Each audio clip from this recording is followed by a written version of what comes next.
श्री कृष्ण भगवान की जय। ओम नमो भगवते वासुदेवाय नमः। जिनकी आकृति अतिशय शांत है, जो शेषनाग की सैया पर शयन किए हुए हैं, जिनकी नाभि में कमल है, जो देवताओं की भी ईश्वर और संपूर्ण जगत के आधार हैं, जो आकाश के सदृश सर्वत्र व्याप्त है, नील मेघ के समान जिनका वर्ण है, अतिशय सुंदर जिनके संपूर्ण अंग हैं, जो योगियों द्वारा ध्यान करके प्राप्त किए जाते हैं, जो संपूर्ण लोकों के स्वामी हैं, जो जन्म मरण रूप भय का नाश करने वाले हैं, ऐसे लक्ष्मीपति कमल नेत्र भगवान श्री हरि विष्णु को मैं प्रणाम करती हूँ और श्रीमद् भागवत गीता का 10वां अध्याय शुरू करती हूँ। बोले श्री कृष्ण भगवान की जय। भगवान की ऐश्वर्यपूर्ण योग शक्ति। श्री भगवान ने कहा, हे महाबाहु अर्जुन, तू मेरे परम प्रभावशाली वचनों को फिर से सुन, क्योंकि मैं तुझे अत्यंत प्रिय मानता हूँ, इसलिए तेरे हित के लिए कहता हूँ। मेरे ऐश्वर्य के प्रभाव को ना तो कोई देवतागण जानते हैं और ना ही कोई महान ऋषिगण ही जानते हैं, क्योंकि मैं ही सभी प्रकार के देवताओं और महर्षियों को उत्पन्न करने वाला हूँ। जो मनुष्य मुझे जन्म मृत्यु रहित, आदि अंत रहित और सभी लोगों का महान ईश्वरीय रूप को जान जाता है, वह मृत्यु को प्राप्त होने वाला मनुष्य मोह से मुक्त होकर सभी पापों से मुक्त हो जाता है। संशय को मिटाने वाली बुद्धि, मोह से मुक्ति दिलाने वाला ज्ञान, क्षमा का भाव, सत्य का आचरण, इंद्रियों का नियंत्रण, मन की स्थिरता, सुख दुख की अनुभूति, जन्म मृत्यु का कारण, भय अभय की चिंता, अहिंसा का भाव, समानता का भाव, संतुष्टि होने का स्वभाव, तपस्या की शक्ति, दानशीलता का भाव और यश अपयश की प्राप्ति में जो भी कारण होते हैं, यह सभी मनुष्यों के अनेकों प्रकार के भाव मुझसे ही उत्पन्न होते हैं। सातों महान ऋषि और उनसे भी पहले उत्पन्न होने वाले चारों सनकादि कुमारों तथा स्वयंभू मनु आदि, यह सभी मेरे मन की इच्छा शक्ति से उत्पन्न हुए हैं। संसार के सभी लोगों के समस्त जीव इन्हीं की ही संतानें हैं।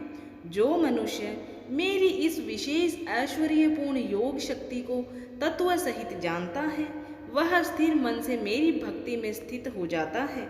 इसमें किसी भी प्रकार का संदेह नहीं है। भक्ति योग का फल, मैं ही संपूर्ण जगत की उत्पत्ति का कारण हूँ और मुझसे ही संपूर्ण जगत की क्रियाशीलता है। इस प्रकार मानकर विद्वान मनुष्य अत्यंत भक्ति भाव से मेरा ही निरंतर स्मरण करते हैं। जिन मनुष्यों के चित्त मुझ में स्थिर रहते हैं और जिन्होंने अपना जीवन मुझको ही समर्पित कर दिया है, वह भक्तजन आपस में एक दूसरे को मेरा अनुभव कराते हैं। वह भक्त मेरा ही गुणगान करते हुए निरंतर संतुष्ट रहकर मुझ में ही आनंद की प्राप्ति करते हैं। जो सदैव अपने मन को मुझ में स्थित रखते हैं और प्रेम पूर्वक निरंतर मेरा स्मरण करते हैं, उन भक्तों को मैं वह बुद्धि प्रदान करता हूँ जिससे वह मुझको ही प्राप्त होते हैं। हे अर्जुन, उन भक्तों पर विशेष कृपा करने के लिए उनके हृदय में स्थित आत्मा के द्वारा उनके अज्ञान रूपी अंधकार को ज्ञान रूपी दीपक के प्रकाश से दूर करता हूँ। अर्जुन द्वारा स्तुति। अर्जुन ने कहा, हे कृष्ण, आप परमेश्वर हैं, आप परब्रह्म हैं, आप परम आश्रय दाता हैं, आप परम शुद्ध चेतना हैं, आप शाश्वत पुरुष हैं, आप दिव्य हैं, आप अजन्मा हैं, आप समस्त देवताओं के भी आदि देव और आप ही सर्वत्र व्याप्त हैं। हे कृष्ण, जो अब आप स्वयं मुझे बता रहे हैं, यह तो सभी ऋषिगण असीत, देवल और व्यास तथा देव ऋषि नारद भी कहते हैं। हे केशव, जो यह सब कुछ आप मुझे बता रहे हैं, उसे मैं पूर्ण सत्य रूप से स्वीकार करता हूँ। हे प्रभु, आपके स्वरूप को ना तो देवतागण और ना ही असुरगण जान सकते हैं। हे पुरुषोत्तम, हे संपूर्ण ब्रह्मांड के स्वामी, हे समस्त देवताओं के देव, हे समस्त प्राणियों को उत्पन्न करने वाले, हे सभी प्राणियों के ईश्वर, एकमात्र आप ही अपने आप को जानते हैं या फिर वह ही जान पाता है जिसकी अंतर आत्मा में प्रकट होकर आप अपना ज्ञान कराते हैं। अर्जुन द्वारा भगवान के ऐश्वर्यों के वर्णन के लिए प्रार्थना। हे श्री कृष्ण, कृपा करके आप अपने उन अलौकिक ऐश्वर्यपूर्ण स्वरूपों को विस्तार से कहिए, जिसे कहने में केवल आप ही समर्थ हैं। जिन ऐश्वर्यों द्वारा आप इन सभी लोकों में व्याप्त होकर स्थित हैं। हे योगेश्वर, मैं किसी प्रकार आपका निरंतर चिंतन करके आपको जान सकता हूँ, और मैं आपके ईश्वरीय स्वरूप का किन किन भावों से स्मरण करूं।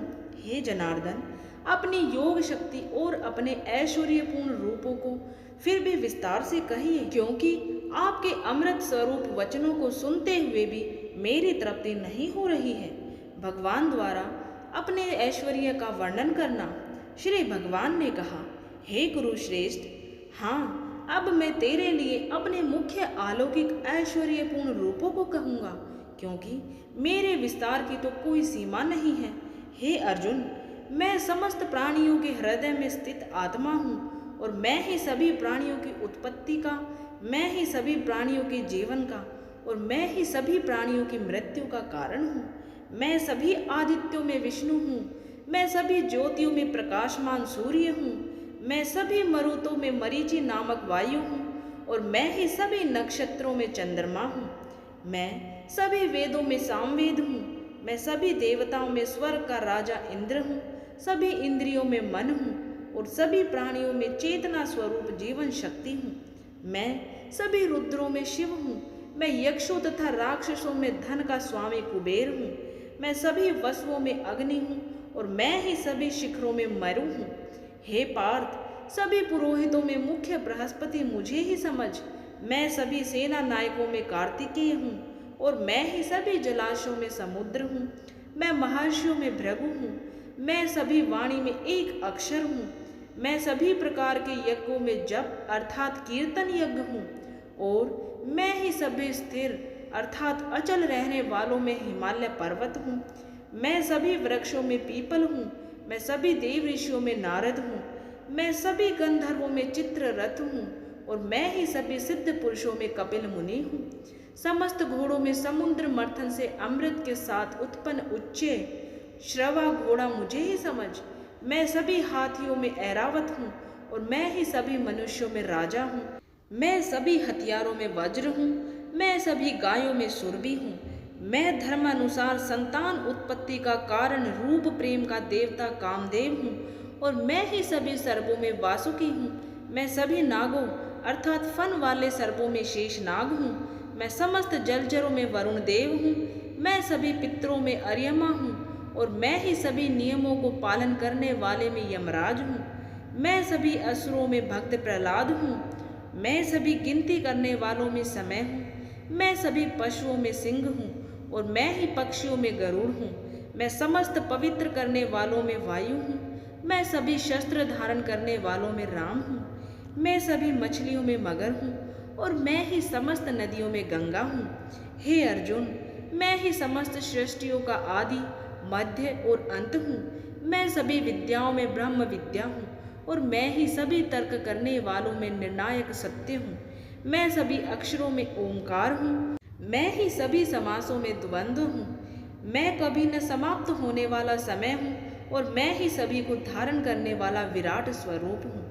मैं ही सभी को नष्ट करने वाली मृत्यु हूँ। मैं ही भविष्य में सभी को उत्पन्न करने वाली सृष्टि हूँ। स्त्रियों वाले गुणों में कीर्ति, सौंदर्य, वाणी की मधुरता, स्मरण शक्ति, बुद्धि, धारणा और अक्षमा भी मैं ही हूँ। मैं सामवेद की गाने वाली श्रुतियों में बृहत सताम हूँ। मैं छंदों में गायत्री छंद हूँ।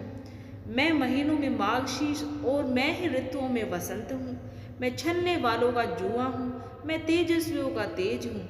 मैं जीतने वालों की विजय हूँ। मैं व्यवसायियों का निश्चय हूँ, और मैं ही सत्य बोलने वालों का सत्य हूँ। मैं वृष्णि वंशियों में वासुदेव हूँ। मैं ही पांडवों में अर्जुन हूँ। मैं मुनियों में वेद व्यास हूँ, और मैं ही कवियों में शुक्राचार्य हूँ। मैं दमन करने वालों का दंड हूँ। मैं विजय की कामना वालों की नीति हूँ। मैं रहस्य रखने वालों का मौन हूँ, और मैं ही ज्ञानियों का ज्ञान हूँ। हे अर्जुन, वह बीज भी मैं ही हूँ जिनके कारण सभी प्राणियों की उत्पत्ति होती है, क्योंकि संसार में कोई भी ऐसा चर अर्थात चलायमान या अचर अर्थात स्थिर प्राणी नहीं है जो मेरे बिना अलग रह सके। हे प्रतम अर्जुन, मेरी लौकिक और अलौकिक ऐश्वर्यपूर्ण स्वरूपों का अंत नहीं है। मैंने अपने इन ऐश्वर्यों का वर्णन तो तेरे लिए संक्षिप्त रूप से कहा है। जो जो ऐश्वर्य युक्त, कांति युक्त और शक्ति युक्त वस्तुएं हैं, उनको तू मेरे तेज के अंश से ही उत्पन्न हुआ समझ। किंतु हे अर्जुन, तुझे इस प्रकार सारे ज्ञान को विस्तार से जानने की आवश्यकता ही क्या है? मैं तो अपने एक अंश मात्र से इस संपूर्ण ब्रह्मांड को धारण करके सर्वत्र स्थित रहता हूँ। इस प्रकार उपनिषद, ब्रह्म विद्या तथा योग शास्त्र रूप श्रीमद् भागवत गीता के श्री कृष्ण अर्जुन संवाद में विभूति योग नाम का 10वां अध्याय संपूर्ण हुआ। हरि ओम तत्सत। बोलिए श्री कृष्ण भगवान की जय। ओम नमो भगवते वासुदेवाय नमः।